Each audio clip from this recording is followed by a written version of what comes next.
पेटून बोला असा हा शब्दांचा खेळ या पन्हाळ्यामध्ये दुर्दैवानं सगळ्या पक्षांच्या माध्यमातून या ठिकाणी चाललेला आहे। आणि म्हणून माझी विनंती आहे, काँग्रेस हा एकच पक्ष आहे जो तुम्हाला स्थिर कारभार देईल। काँग्रेस हा एकच पक्ष आहे तुमचे अश्रू पुसण्याचं काम करेल।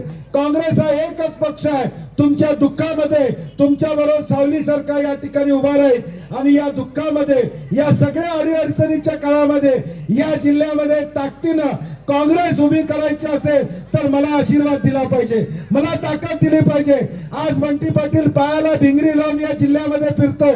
मगाशी कोणी तर सांगितलं माझं पोरगं उभारलेलं नाही, माझी पोरगी उभारलेली नाही। कार्यकर्त्यांसाठी या ठिकाणी बंटी पाटील हा लढतोय, मागही लढत राहिला, उद्या सुद्धा लढत राहणार आहे। एकटा असलो तरी या सगळ्यांना पुरून उरणार हे जाहीरपणे आपल्याला या ठिकाणी सांगतो। ही लढाई माझी सत्याची लढाई आहे, ही माझी लढाई आहे, ती लोकांची लढाई या ठिकाणी आहे। आज राज्यामध्ये भाजपचं सरकार आहे, आज 1,35,000 कोटी रुपयाची नवीन वीज दरवाढीचा प्रस्ताव राज्य शासनाने या ठिकाणी आणलेला आहे। आता 6 तारखेला त्याचा हिअरिंग आहे, त्याला विरोध आम्हाला करायचा आहे। 100 युनिटच्या पुढच्या लोकांची वीज वाढणार आहे।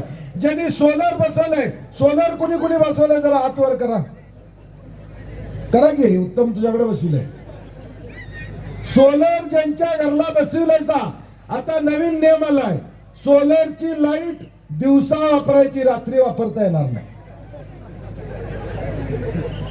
म्हणजे सोलरची लाईट ही फक्त दिवसा वापरायची, रात्री MSEB चीच लाईट घ्यायची, अशा पद्धतीचा नियम त्या ठिकाणी आलेला आहे। या सगळ्याला विरोध करण्यासाठी येणाऱ्या 6 तारखेला आता वीज नियामक आयोगाचं हिअरिंग आहे, त्या हिअरिंगला मी हजर होऊन तिथं विरोध या ठिकाणी करणार। 1,35,000 कोटी कशाला म्हणतात?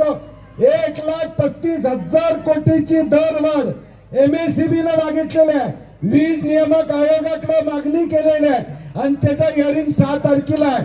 माझी लोकांना विनंती आहे, हे सगळं आमच्या बोकांडीवर मारणार भाजप, शिवसेना, जनस्वराज्य हे सगळे पक्ष आमच्या बोकांडीवर या सगळ्या गोष्टी मांडतात। मग आम्ही हे मान्य करायचं का? 1,35,000 कोटीची नवीन वीज दरवाढ आम्ही मान्य करायची का? हा निर्णय आपल्याला घ्यावा लागेल। आणि हा निर्णय घ्यायचा असेल, हे भाजप, शिवसेना आणि यांचं जे चाललेलं आहे नाटक, यांचं जर दुकान बंद करायचं असेल तर येणाऱ्या 7 तारखेला आपल्याला हात या चिन्हासमोरचं बटन दाबावं लागेल। या 3 बहिणींना निवडून देत असताना पोरल्यातनं आमचे चेचा उभारलेत, अर्जुन त्या ठिकाणी आमचा बाजार भोगामध्ये एक कार्यकर्ता उभारलाय। या सगळ्या कार्यकर्त्यांना निवडून द्या।